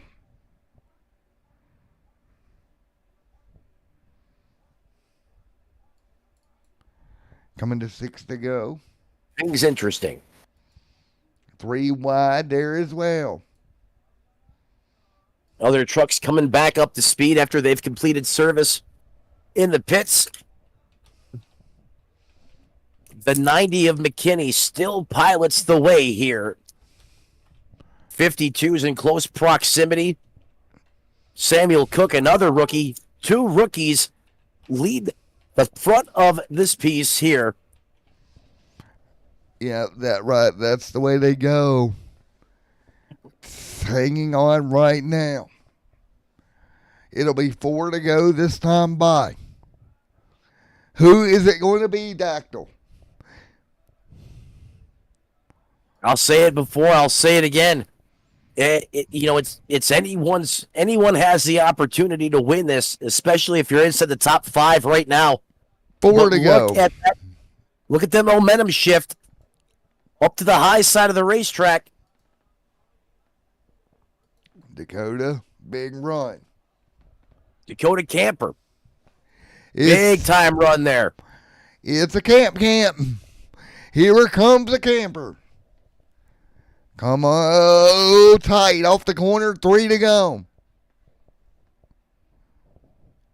What are you thinking here? Can Camper pull it off? Out of Abingdon, Virginia. Less than 30 minutes away from me, a hometown boy up front trying to get it done here tonight in Atlanta. Boy, this is going to be big right here.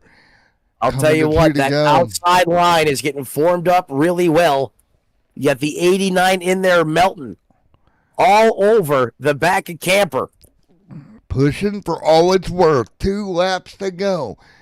Camper up top. Here comes Jamie back to the bottom. It is a dead heat off of turn 2. It's a John Force special off of turn 2 as they fire down the backstretch one more time. Here we go. As they shoot into 3. Now that outside lane, Matt's going to surge ahead with Camper. But just as we say that, here comes the 90 back on the bottom. Popsicle sticks in the air. Final lap one more time around. Here we go. Camper leads on the top. Can the bottom come back through? We made it to the white. Look at the top side stick together up high. They're nice and tight here, Pterodactyl down the back. Nice and tight. Someone's going to have to really wind up to get the surge. Or do we see the side draft coming into 3 and 4 for the final time? Here's the 08 of Camper. Oh, they're going to get the run. Here we go. 3 wide. It's going to be Camper. Camper by a nose. Oh, in the 7 of Pat O'Brien through the grass on the bottom. He takes the Evel Knievel line. But Camper circles the wagons at Hotlanta with an exhilarating finish here. Camper. Heartbreak for Jamie Cook.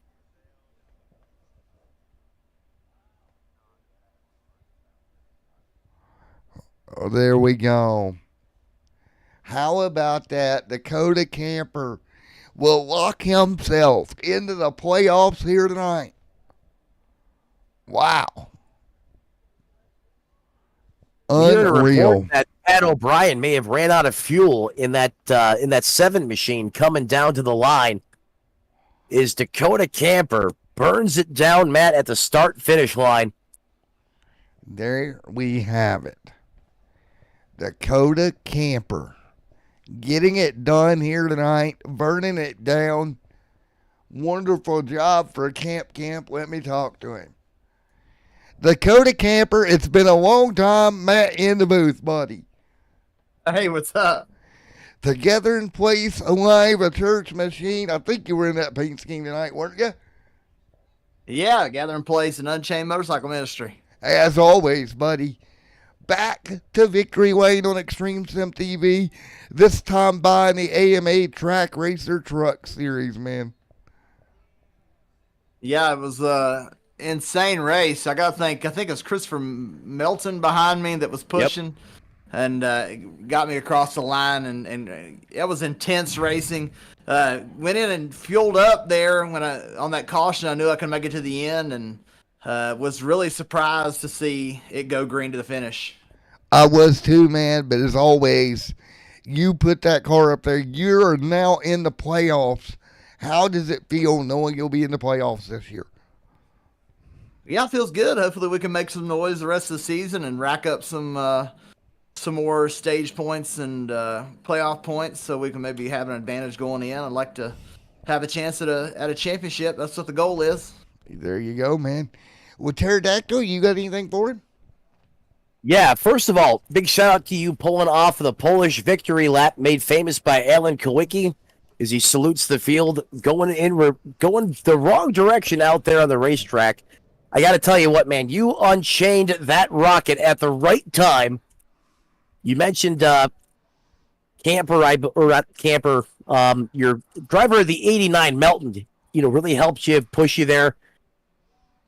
Just how hard was it to actually get a run formed up on that high line to be able to clear that bottom lane? Because it seemed at times throughout the entire race, when you guys, anyone on that high side, when they were going to have the opportunity to clear, that bottom lane was just able to surge right back ahead.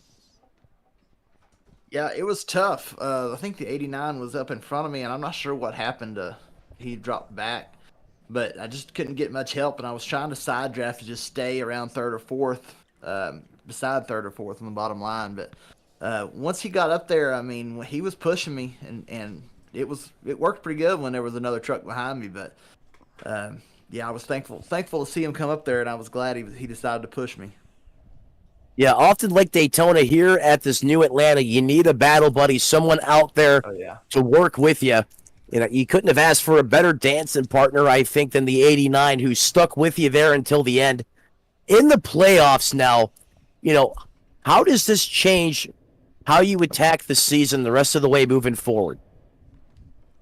Yeah, I think that, if there's opportunities, maybe in opportunities where you could take 2 instead of 4, if you're just going for stage points and you take 2 and try and win the race, things like that. It just depends on, certain strategies, pit strategies to put yourself more towards the front and maybe give your opportunity to win instead of playing it safe. Yeah, well said. You can certainly, do some more trophy hunting now, or you can try some, different strategies that may come in hand during the playoffs because you don't have the stress of having, locking yourself in because you achieved that here this evening at Atlanta. Before we cut you loose, who do you want to thank who helps you get it done on that hot rod you have out there in Victory Lane tonight? Yeah, I want to thank the Gathering Place Church. You can check us out online, the Gathering Place Church on Facebook or the Gathering Place Church live on YouTube, 10 a.m. on Sunday morning. Check us out. Unchained Motorcycle Ministry, they do great work around the Bristol Motor Speedway area, so thrilled to be a part of that organization. You guys do a great broadcast, and this league, this is, I guess the second week I've been in here, and it seems like, what's his name, Kendall, he runs it very well, so, and all the other admins, I don't remember all their names, but they chime in and do a really good job, so I'm proud to be a part of it. Well, there he is, ladies and gentlemen. Your winner here tonight, Unchained that rocket at the right time, comes up and takes one at Atlanta. He is your winner, Dakota Camper. Matt, back to you, sir. Yes, sir, Dakota. Congratulations, buddy. I'll talk to you soon, and I may see you next week sometime, man. I'll have to hit you up on Facebook because I'm headed over your way. All righty, come on over. Y'all have a good one. All righty, man. Take her easy. See ya. All righty, let's talk to McKinney there. Jamie McKinney, Matt in the booth, you got a copy. Yep. Well, a heck of a race here tonight for you. You were right up there in the midst of it at the very end. You had Dakota right there. You just missed out on it by 0.005 of a second, buddy. Yeah.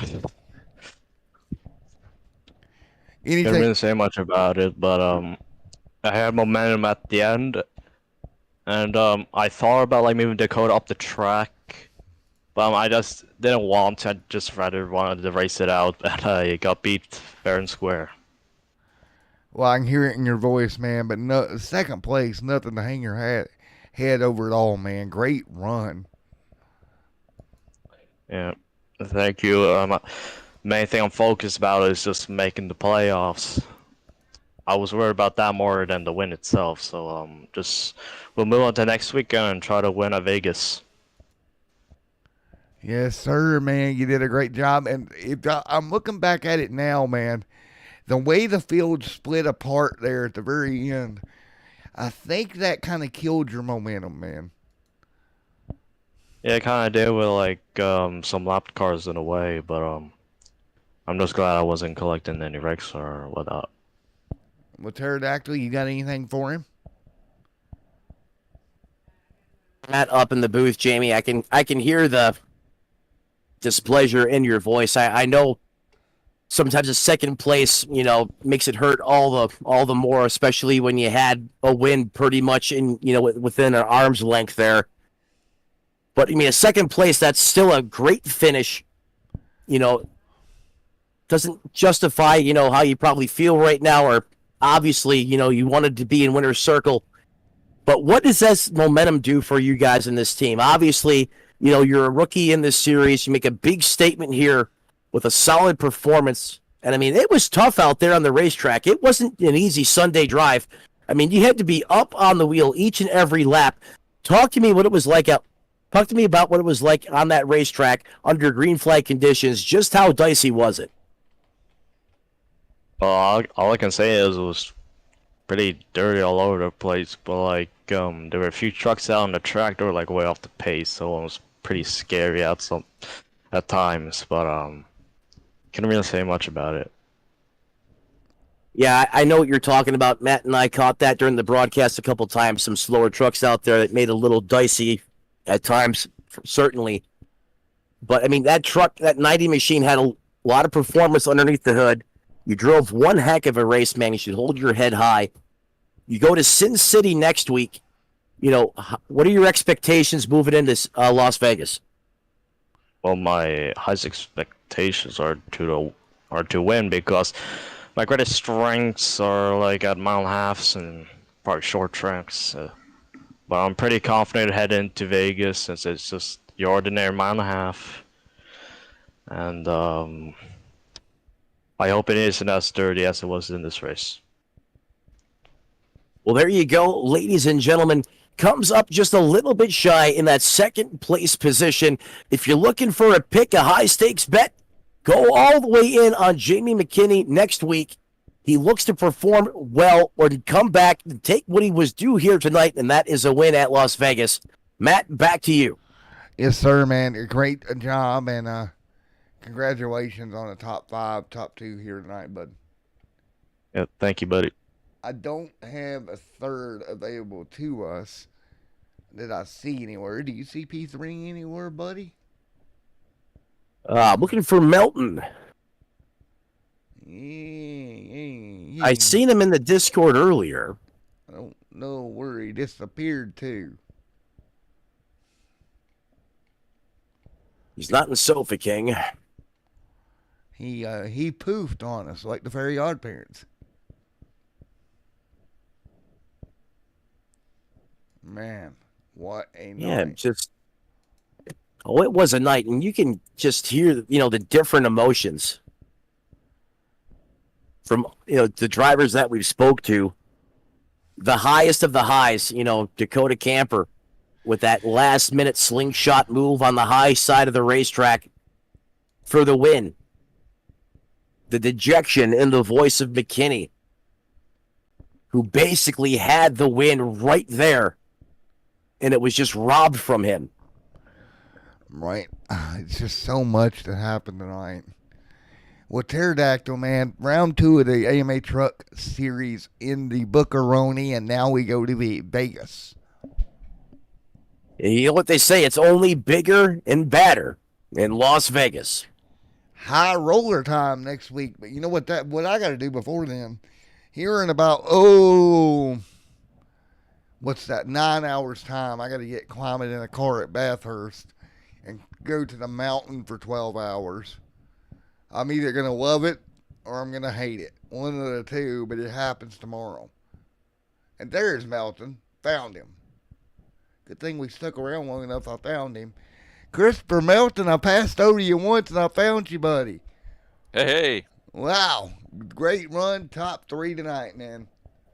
Yeah, thanks, man. Appreciate it. Anything you could have done different there at the end?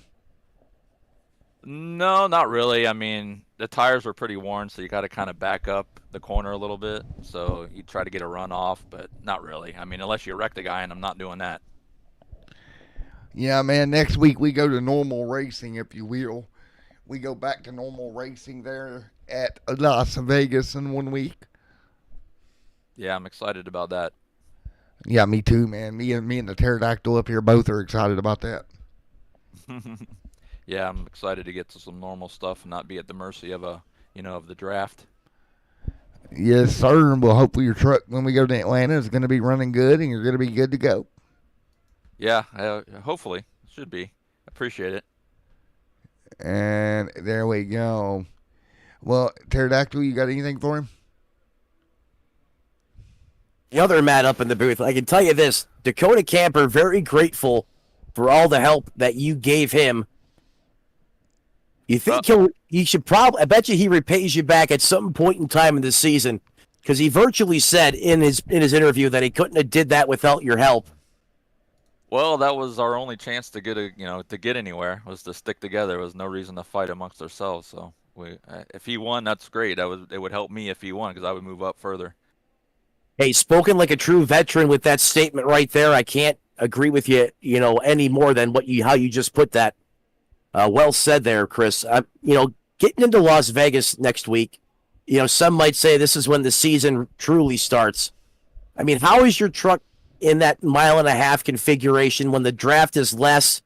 What do you anticipate the performance of that 89 machine? Well, in the trucks, it's going to be, you can go flat out.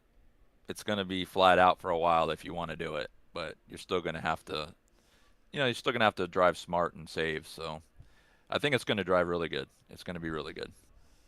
Well, there you are, ladies and gentlemen. Comes home in that third place position here tonight. Driver of the 89, Chris Melton, looks to keep the wheels turning in Sin City next week. Matt, back to you. There we go, man. And I reckon we'll do one more. We're being begged in the chat room, so we'll do it. Jordan Parker, Matt in the booth, you got us. Yep, I got you, boys. All righty, man. Well, not the finish you hoped for. You ended up on pit road. A little bit of strategy went awry. Well, I was trying to push Andrew Miller all I could, and my tires were just burning up. I had been on the same tire since the end of stage 2, and there was just not much I can do. I was running low on fuel, so trying to communicate to my team as best I could about pitting. And Tanner did a good job on coming in with me, but Robert, on the other hand, got a speeding penalty. But we rallied back, got a 18th finish out of that. So I'm just happy I finished the race, and not much more I can say about that. Well, man, great recovery there. You made the race tonight. Pretty good finish as well. That's another thing. I'm so happy I made the race tonight. I got to give it up to my team for all the support that they give me each week and in and out every single week. All righty, Jordan. Well, again, a good job. Pterodactyl, you got anything for Mr. Parker? Yeah, that was one heck of a drive through the field, especially starting back in the other zip code at the beginning of this race. You were one of the few guys that were able to really just pick and thread your way through the field up towards the front there. And at one point in time of the race, I thought you were going to shock a lot of people and win this thing. But there was one key point that you mentioned to Matt in your interview. You mentioned the tires falling off. And with this track temperature being as high as it was, did that come into play more so than what you thought it might? Yeah, at first I thought it was going to come into play a little bit more with the other leaders. We were kind of hoping that they would pit off too a couple laps later, but I guess they had saved so much fuel right in the back of the pack that they just were able to stretch it out and burn their tires up more to go for the finish. Yeah, well said. And like you said, sometimes either it goes your way 100% or sometimes it doesn't. But nonetheless, you showed that you have performance out there in that race truck, and you have the drive up, inside the cockpit to get the job done. And now that you were able to finally make this race here tonight, hopefully it's smooth sailing from here on out. We hope to see you up there battling again next week at Las Vegas. Yeah, that's big. I'm glad I made the race, and I'm glad I finally got to score points. Not like Matt said, not exactly where I was hoping to finish. I know I'm not going to be top 20 in points next week, but at least I have a set in stone to build off of for the rest of the season. Yeah, absolutely did, and you certainly, showed your hand out there tonight as you were able to get to the front and stay there. Certainly a force to be reckoned with here next week and later on in the series as we speak with Jordan Parker, driver of the 65 machine, who comes home in that 18th place position inside the top 20 here tonight, Matt. There we go. Well, thank you, everybody, for coming out. I think it's about that time, Pterodactyl, to shut this thing down for the evening. We will get ready to get back at it in 1 week, everyone. Thank you so much for everybody coming out. And we will see you next time. And what a race we saw. So for Matt and the Pterodactyl in the booth, this has been the AMA Track Racer Truck Series Admin Box 208, where Dakota Camper drove that machine to victory lane tonight. We will see you next week when we go to Vegas. Thank you, everyone. Thank you, Pterodactyl. Bye, everybody. See you in Vegas. Bye.